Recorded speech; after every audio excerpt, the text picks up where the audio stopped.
Welcome to week 7 and differentiated instruction.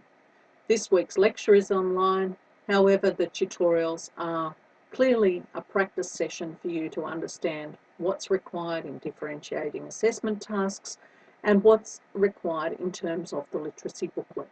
So it's important that you understand that tomorrow's classes are about differentiation and providing you the assistance required for the second assignment. By the end of today's online lecture, you should be able to outline or define what differentiation and differentiated instruction looks like, how you can use it and implement it in your classrooms, and you'll be also able to find additional information and resources on the View site. So, what's important for us to learn about differentiation in the history classroom, and what are the clear links for us to develop capacity and achievement in the literacy and numeracy areas for our students? And how does this link to differentiation? Differentiation is something that each of us will develop differently, and it will depend on the sorts of pedagogical approaches and adaptations that we're willing to take on board, but also the particular skills and the way in which we often ourselves like to learn, and how we might need to shift that in ways that give us better access to more students and allows teaching across a range, or what we would call the full spectrum of abilities with our students.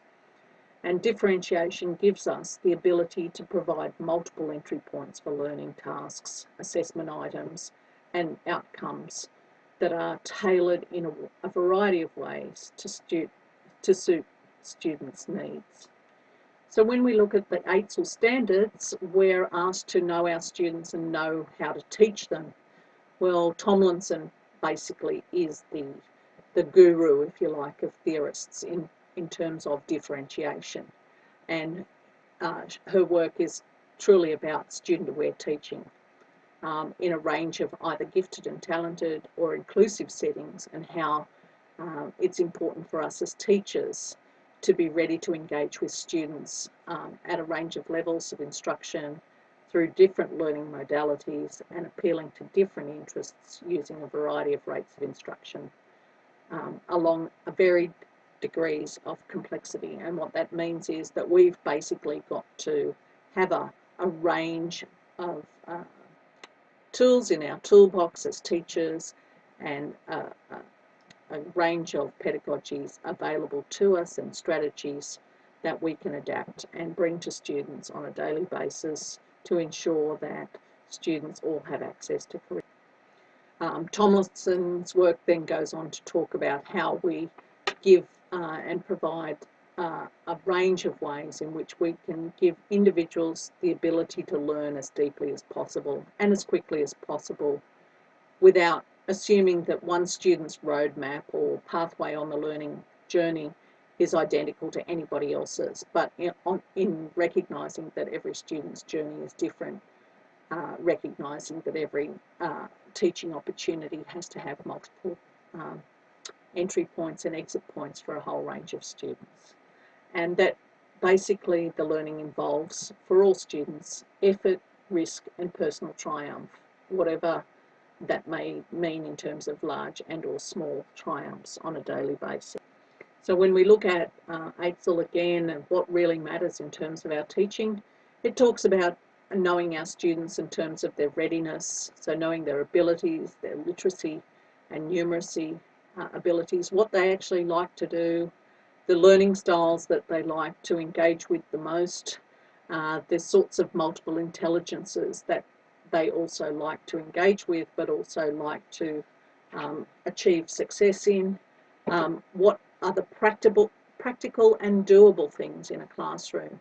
Because to create success for all students does not mean that it has to go above and beyond, but what is important is that it is doable in a classroom over a range of periods of time and in a unit of.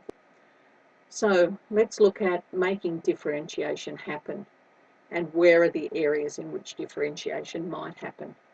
It might happen in our content, where they access the content. It might happen in our process and how we as teachers organise and sequence the learning and the way in which students learn.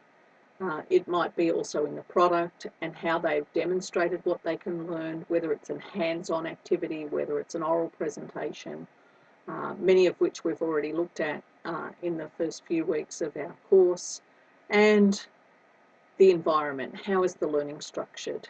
Is it always in a single classroom, or does it go beyond the classroom walls? And what might that entail in the real? So much of what the team, Jo, Louise and I have been on about is the kinds of things that we need to engage with in terms of content differentiation. Making sure that we bring good quality pictures, images, videos, animation, learning objects, experiences into the history classroom, and that we present that also in words, but we also do that in direct experiences with the making or the concrete hands-on materials. And if you remember back to week 3 and in our tutorials where we started with that higher order thinking stuff, where you probably thought about, you know, why is she making us make mummies and Viking ships and objects? And it's about making those objects and turning them into direct experiences through that symbolic representation. So what I want you to think about is in the showcase, what are the sorts of objects you might be creating? They do not have to be real examples, but if you have them, that's fabulous. That will also make an appearance in your literacy booklets, but also an appearance in the showcase, that are going to show us that you actually understand what popular culture and the teaching of popular culture might look like. So I'm going to use quickly an example of how you might differentiate a whole range of things and give students multiple entry points into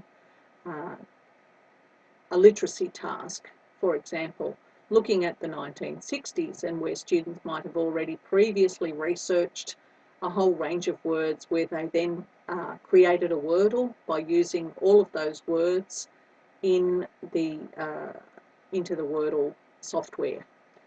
From that, when they print that, the next activity for them is to then create a newspaper article where they have to use words from the Wordle and incorporate them into a newspaper article, which, as you can see on the right-hand side, has been scaffolded for the students so that it shows them that there is a headline requirement, that there is an image requirement, that there is an image label requirement, and then the 3-column newspaper format. Because for some students, believe it or not, they may never have seen a real live newspaper and observed it in the detail that we expect might have happened in the classroom. So when we're also creating these literacy booklets, it's important to also think about how we're going to make sure that students write things down. So after they've perhaps read a paragraph or looked at a particular website or looked at something that you've already created in this literacy booklet, they might have a number of stop and jot activities, stop and jots where the whole class or individuals can develop keywords, key phrases, key ideas, something they didn't know, for example, stop and jot, and you can actually refine it even more to something like stop and jot something you didn't know that you've just read, so that students really are focused on the materials and what it is they have to do. Over time, you can also increase the speed at which those activities happen. But in the first instance, it's about developing the skills.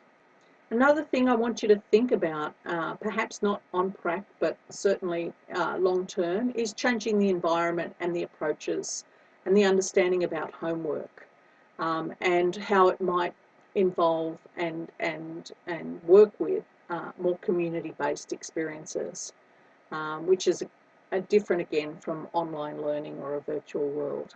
And I want to think about how we might change that environment, particularly using an approach called Lilico, where we look at how we might develop that in the literacy booklet as part of the focus, or how we might focus students into completing the booklets.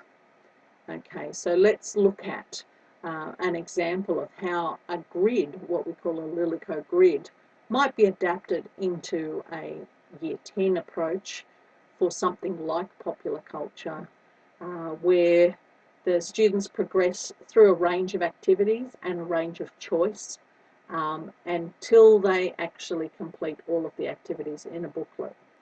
So Lilico basically sets up a framework in which teachers and students are directed to help in the learning that's going on in the classroom and bringing it home to parents and grandparents and families and communities.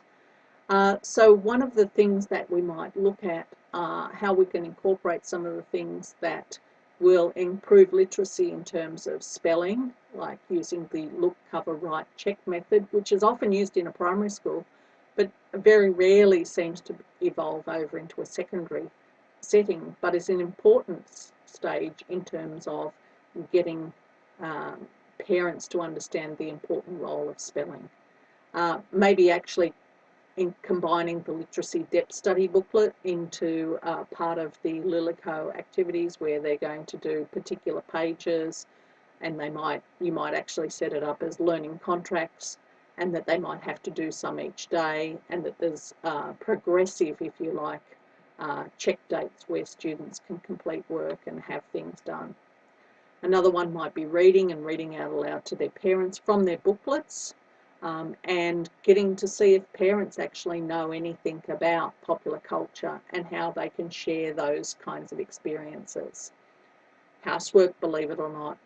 So as they're helping clean up after dinner each evening, talk about what they've found out about popular culture and what's different in the olden days compared to the new days, and what they might use in terms of even talking about technology and things that they didn't have. For example, how did you heat a meal without a microwave? Shopping, and shopping could be where students go out shopping with their parents and look at a particular item from the shopping basket and use it as a comparison. Physical sports, another one, cultural and music, and spiritual and meditation may even be looking at meditation and yoga, that made a real revival in the 1960s, and that students might make their own iPad short yoga video.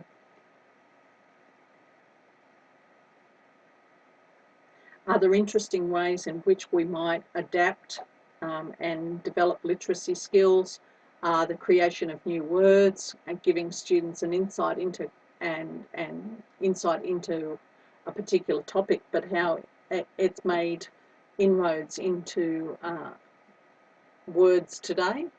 For example, we could pursue a topic in greater depth when we're looking at, what's the word vacation mean? Is it an American term? And then the new popular meanings and new words that have been created, such as greycation, and why that's so funny for students. And a greycation is having a holiday or a vacation with your grandparents. And why is it a greycation? Because you've got grey hair. Okay, so there are a range of words in which students might also engage with in this area. So what might that look like in your activity booklet? Well, it might be that students have to create 2 new words for the year 2013 or the year 2014 and write a definition for each. The sorts of things that you could start with in terms of scaffolding that lesson are things that are new things but are very real for students, like Facebook or Twitter, and the words that have changed their meaning, such as friend and unfriend, follow and unfollow, ollie or planking. All of those words are words that are very often familiar with most students, but of course to us older people, they're words that we've had to learn along the way. Finally, let's look at the learning environment and how that could be differentiated. Classrooms could should always include areas in which students can work quietly, as well as collaborate with others, provide materials that reflect the diverse cultures and routine that